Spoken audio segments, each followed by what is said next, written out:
শীত প্রায় শেষের দিকে, প্রকৃতির পরিবর্তনের মুহূর্ত, আসছে বসন্তের আগমন। নমস্কার বন্ধুরা, আমি শম্পা নতুন একটি রেসিপিতে আপনাদের সবাইকে স্বাগতম। আজকের ভিডিওতে শেয়ার করছি পুষ্টিগুণে সমৃদ্ধ সজনা ফুলের নতুনত্ব একটি রেসিপি।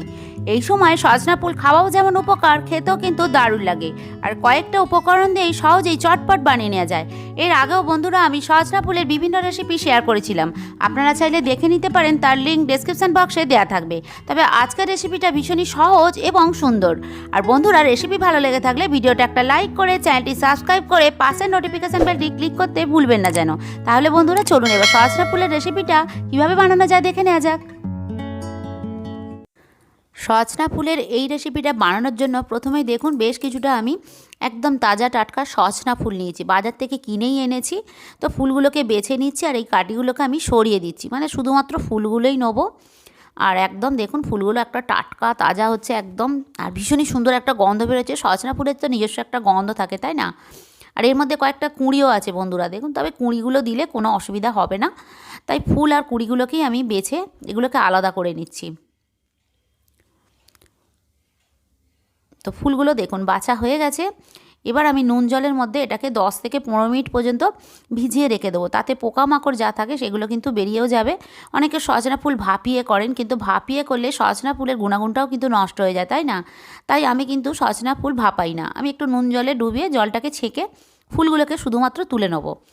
এবার একটা ফ্রাইং প্যানের মধ্যে 1 চামচ পরিমাণ সর্ষের তেল দিয়েছি, তবে আপনারা চাইলে সাদা তেল দিয়েও করতে পারেন বন্ধুরা, কিন্তু সর্ষের তেল দিয়ে করলে স্বাদটাও একটু বেশি ভালো হয়। তো যাই হোক, 2টো শুকনো লঙ্কা আর একটু কালো জিরে ফোড়ন দিলাম। খুব কম পরিমাণেই তেল দিয়ে রান্নাটা হয়ে যাবে। তো আপনারা সঙ্গে থাকুন, প্লিজ সঙ্গে থাকুন, দেখতে থাকুন, তাহলে নিজেরাই বুঝতে পারবেন রেসিপিটা ভীষণই সহজ আর ভীষণই সুস্বাদু।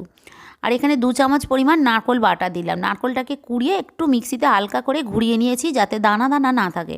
তবে আপনারা মিহি করে কোড়ালে নারকেল কোড়াও দিতে পারেন। এবার গ্যাসটাকে একদম কম রেখে নারকেলটা একটু ভাজা ভাজা করে নিচ্ছি। আর পরিমাণ মতো হলুদ গুঁড়ো দিয়ে দিলাম, আর একটু জল দিলাম। আর এর চেয়ে বেশি জলের ব্যবহার এখানে হবে না, এতটাতেই কিন্তু পুরো রান্নাটা খুব সহজেই হয়ে যাবে। কাঁচা গন্ধ না যাওয়া পর্যন্ত হলুদটাকে নাড়াচাড়া করে নিলাম। এবার পোস্ত আর কাঁচা লঙ্কা বাটা দিয়ে দিলাম। এবার সমস্ত কিছু আরও একটু ভালো করে কষিয়ে নিয়েছি।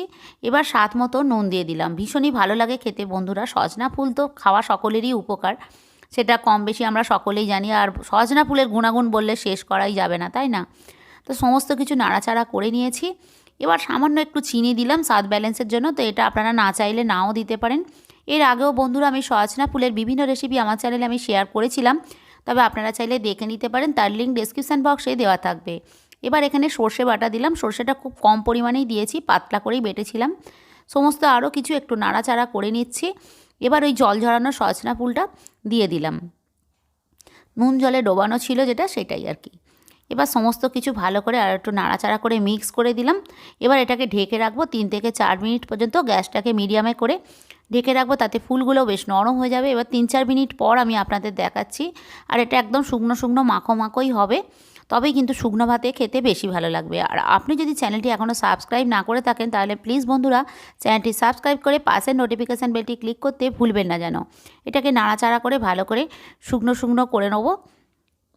আর এটা শুকনো যতই হবে ততই কিন্তু খেতে বেশি ভালো লাগবে। দেখুন এটাকে জল ছাড়াও কিন্তু কতটা জল বেরিয়েছে সজনা ফুল থেকে। এই গুণাগুণটা কিন্তু নষ্ট করলে চলবে না, তাই এভাবে করে খেয়ে দেখবেন, খুবই ভালো লাগবে। গুণাগুণটাও থাকবে, স্বাদও কিন্তু ভালো হবে। 2টো কাঁচা লঙ্কা দিয়ে দিলাম। এবার নামাবার সময় আপনারা চাইলে একটু সর্ষের তেল দিতেই পারেন, আমি আর দিলাম না সর্ষের তেলটা। এবার আমার রান্নাটা একদম রেডি। এবার আমি নামিয়ে এটা ভাতের সঙ্গে সার্ভ করব। রেসিপিটা কেমন লাগলো বন্ধুরা আপনারা কমেন্টের মাধ্যমে জানাবেন। আর রেসিপিটা যদি ভালো লেগে থাকে তাহলে ভিডিওটা একটা লাইক করে চ্যানেলটি সাবস্ক্রাইব করার জন্য অনুরোধ রইল। আজ এই পর্যন্তই, দেখা হচ্ছে আরেকটি নতুন রেসিপি নিয়ে। আপনারা ভালো থাকুন, সুস্থ থাকুন আর দেখতে থাকুন শম্পাস রান্নাবান্না। নমস্কার।